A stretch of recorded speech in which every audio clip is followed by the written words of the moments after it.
খবরদার কেউ একা একা ইফতারি করবেন না। একা ইফতারি করেন নাকি আপনারা? একসাথে। আল্লাহর হাবিব সাল্লাল্লাহু আলাইহি ওয়াসাল্লাম বললেন, কেউ যদি কাউকে ইফতারি খাওয়ায়, যিনি খাওয়ালো উনি রোজা রেখে যেই সওয়াব, খাওয়ানোর কারণে ওই সওয়াব।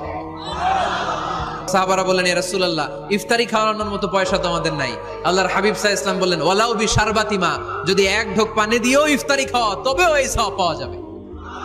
ওয়ালাউ বি আযকা চিলাবান, এক ঢোক দুধ দিয়ে খাওয়ালো। ওয়ালাউ বি তামরা, একটা খেজুর দিয়ে ইফতারি করালো এই সওয়াব। সুবহানাল্লাহ পড়েন।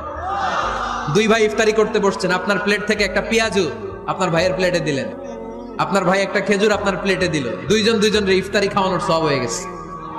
সুবহানাল্লাহ কইতে পারলেন না? পারবেন সবাই? একসাথে খাবেন না আলাদা?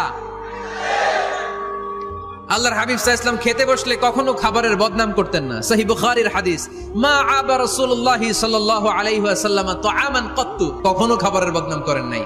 এই 63 বছরের জীবনে কখনো না, একবারও না। ইনিশতাহাহু আকালাহু, ভাল লাগলে খাইতেন, বেশি বেশি খাইতেন।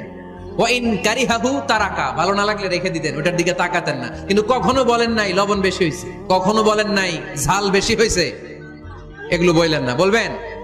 মহিলা প্যান্ডেলের ভাবিরা খুব খুশি, এখন খুশি হয়ে গেছে। ভাবিদেরকে বলবো, আপনারাও আপনাদের সর্বোচ্চটা দিয়ে ভাইয়ের জন্য রান্না করেন, যাতে ভাইয়ের খেতে কষ্ট না হয়, ঠিক কিনা? চেক এন্ড ব্যালেন্সের দরকার আছে না নাই? Islam is check and balance, very balanced religion, খুবই ভারসাম্যপূর্ণ জীবন ব্যবস্থা। খাবারের বদনাম করবেন না। খাবেন, খাওয়ার শেষে শুকরিয়া করবেন কার? ঘরে কোরআন তেলাওয়াত করবেন। কি করবেন? করেন, আপনারা করেন? হ্যাঁ, ঘরে কোরআন তেলাওয়াত করেন প্রতিদিন।